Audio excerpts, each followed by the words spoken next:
One of the biggest surprise teams in the entire NBA is the Detroit Pistons. I mean, I don't really think most people expected them to be 11 and 12 or 11 and 2 right now. And I can say that I sure wasn't expecting them to be 11 and 2 and the first seed in the Eastern Conference. Now, I expected the Detroit Pistons to be good. I know we already knew that Cade Cunningham was good, Tobias Harris was okay, and they added a bunch of shooters. But a big reason to why they're so good this year is because one of their young players finally took a step up.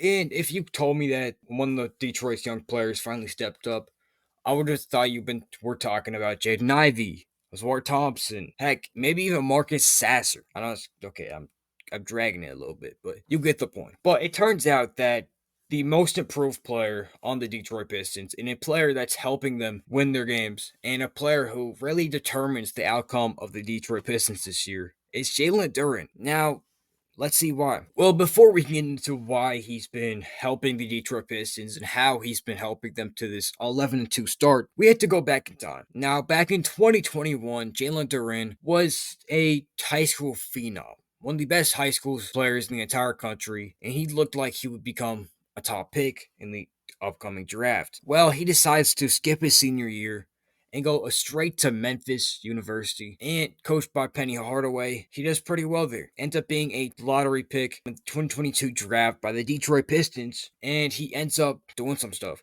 And as he does have the most immediate impact in the NBA, or on the Detroit Pistons out of all the rookies, he still showed some flashes that he could be something more than just a role player one day or just a starting caliber center. He still shows some flashes of potentially being a star. And throughout the years since his rookie year and since he's been drafted, he's shown just flashes. He just hasn't taken that next step. And as most people started to write him off, including me, he goes into the 25-26 season and he comes in and he's currently averaging 20 points and 12 rebounds. Now that is insane. 20 and 10. A double double for a Detroit Pistons team who really thought they didn't really have a secondary scorer.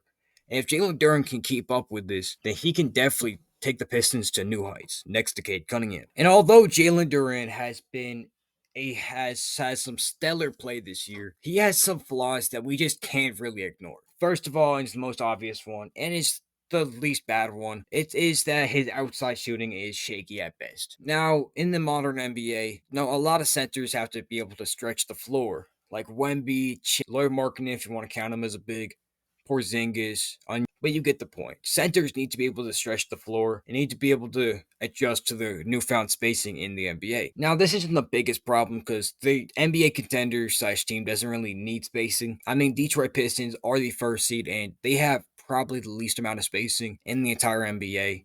I mean, Cade Cunningham's an okay shooter. I mean, he's not amazing, but he's a pretty good shooter. Jaden Ivey was good, but he's too injured. Tobias Harris is an okay shooter.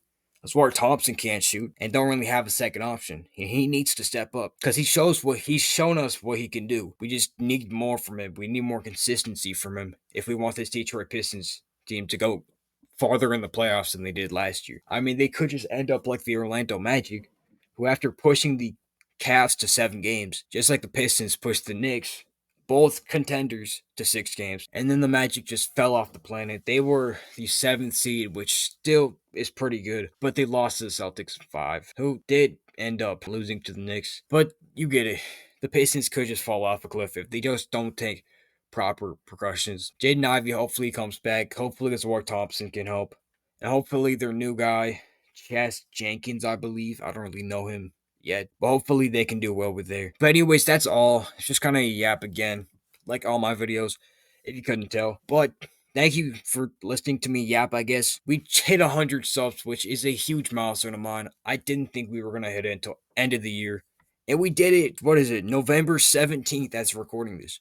That is insane. But anyways, thank you guys for all the love and support. If you haven't already, please subscribe because most of my audience isn't subscribed, and I think that's kind of a problem. So please subscribe. Anyways, hope you have a great day. Go watch some more content. I'll see you later.